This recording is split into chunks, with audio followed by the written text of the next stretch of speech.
చాలా మంది తండ్రులు మంచోళ్ళు కాకపోతే పిల్లలు నాస్తికులు అయిపోతారు, అంటే దేవుడు లేకుండా జీవిస్తారు. తండ్రి మంచోడు కాకపోతే పిల్లలు దరిద్రంగా తయారవుతారు.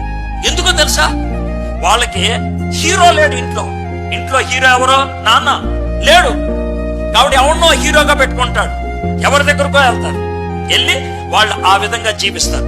కాబట్టి మీ నెత్తి మీద ఎంత బాధ్యత ఉందో చూడండి. నువ్వు ఎలా కనబడతావు? నీ కొడుక్కి నువ్వు కూతురికి తాగుబోతానా, తిరుగుబోతుగానా, 2-3 అమ్మాయిల దగ్గరికి వెళ్ళేవాడిలాగానా, నమ్మకం లేనివాడుగా, మాటిచ్చి నెరవేర్చని వ్యక్తివా, చేతకానోడువా, పని పాట లేకుండా తిని అడ్డగాడిలాగా తిరిగే ఎదవా? నీ పిల్లలకి అలా కనబడుతున్నావు నువ్వు? నీ గురించి ఆడుతున్నా. నీకు దమ్ముంటే చెప్పమాట, నా కొడుక్కి నా కూతురికి నేను గౌరవప్రదంగా కనబడతా చెప్పు, దమ్ముంటే.